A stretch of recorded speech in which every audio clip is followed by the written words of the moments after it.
Alright, this is part 2 of chapter 9. We're in the rape of the mind. Moving along. Our fantasies about danger. I remember vividly one sunny afternoon during the Second World War while I was still in Holland.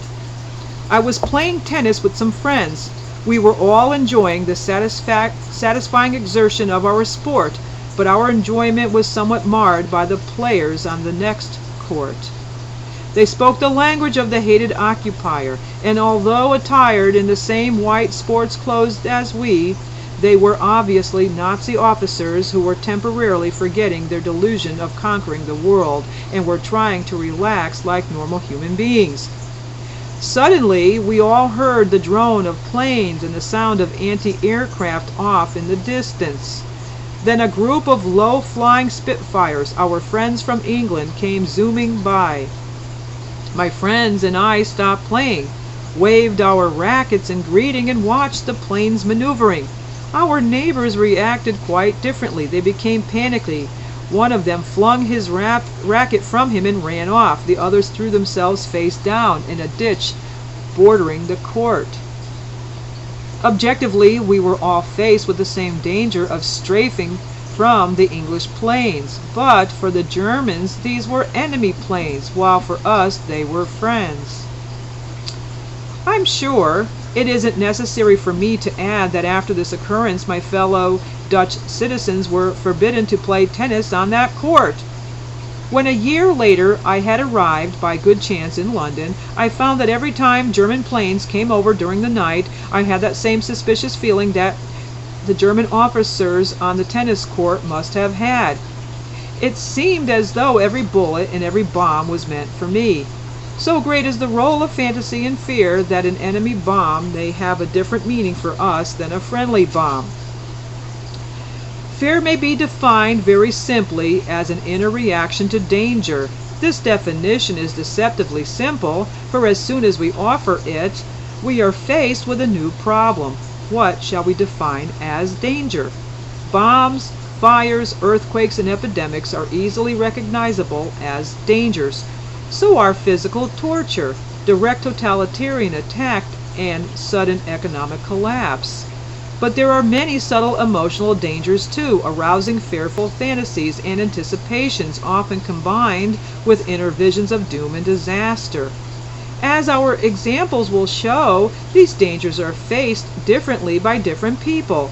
It is our personal attitude toward life and toward mankind that determines whether we consider a situation a welcome challenge or an unconquerable danger. Some people enjoy strict control and mechanical conditioning of their lives. For them, totalitarianism and thought control are not danger. They bring a kind of eternal day sleep without responsibility. To these people, freedom is a danger, while dependence is a pleasurable safety. Others loathe any intrusion into their personal freedom and integrity and are continually on the alert to defend themselves against any external pressure, real or fancied. Paradoxical fear. Even when people are well prepared and trained to meet an anticipated disaster such as imprisonment and brainwashing, the actual impact of the danger may provoke all kinds of defensive behavior. Overtraining may even weaken the person because the long anticipation allows all kinds of hidden fantasies to run rampant. In a minority of persons, this may be expressed in such pathological fear reactions as complete nervous breakdown or utter paralysis. Every person shows a different mental threshold of resistance to danger, and this threshold may change day by day, depending on our physical and mental fortitude. As a result, inexperienced troops do not immediately show pathological fear in combat. Such behavior takes some time to develop. Paradoxically enough, fear reactions and moments of weakness often develop after the real danger has passed. When the tension of battle or the daily stress of life in the prison camp is over and there is no longer any need to hide one's fears and to control one's behavior, many people let go completely and give free vent to all their anxieties. In Dover, England, in 1944, the population suffered a kind of collective nervous breakdown when, after the tension of 4 years of continual shelling by the Germans, they heard only silence. The shelling suddenly stopped completely after the Allied troops swept victoriously across the Belgian coast. At that moment, many of the people of Dover broke down. It was as if the unexpected silence had brought them into a state of shock. This paradoxical fear reaction after danger has passed is important for us to understand. The totalitarian strategists know that during a period of temporary quiet and relaxation of tension, people lose their alertness and can thus be more easily caught in the totalitarian mental grip. In their strategy of terror, they consciously make use of the psychological action of the breathing spell.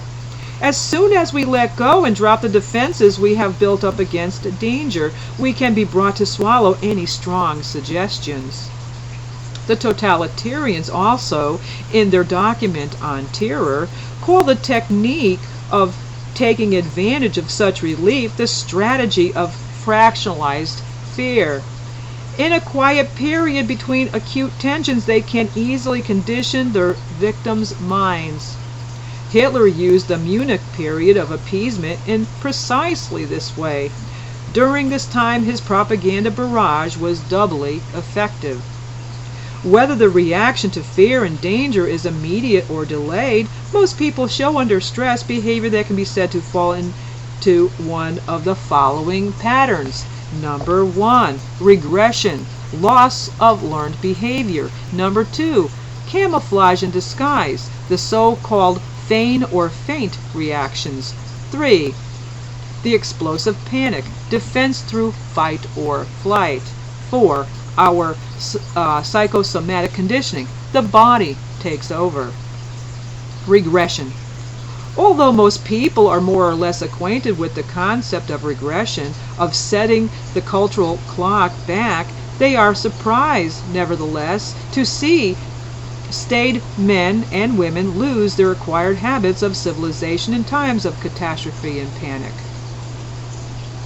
I once treated an engineer who had been the victim of an earthquake in a foreign country. After the earthquake, he behaved completely like a baby. All kinds of treatments were tried, but none were successful. We were never able to change his childish behavior. He never found his way back to normal, adequate behavior. From that fateful day, he remained barricaded in his cave of escape. It was as if, with one blow, he had forgotten everything he had ever learned. He was no longer a grown man, a professional scientist. He was an infant. He babbled like an infant. He had to be fed like an infant. Another earthquake victim of whom I know, a professor of mathematics, was found in his garden after the quake was over, half naked and playing with his child's toys. He completely rejected any recognition of the real emergency situation in which he found himself and regressed to a period of infantile irresponsibility. Such regressive behavior as a form of defense is encountered everywhere in the animal kingdom.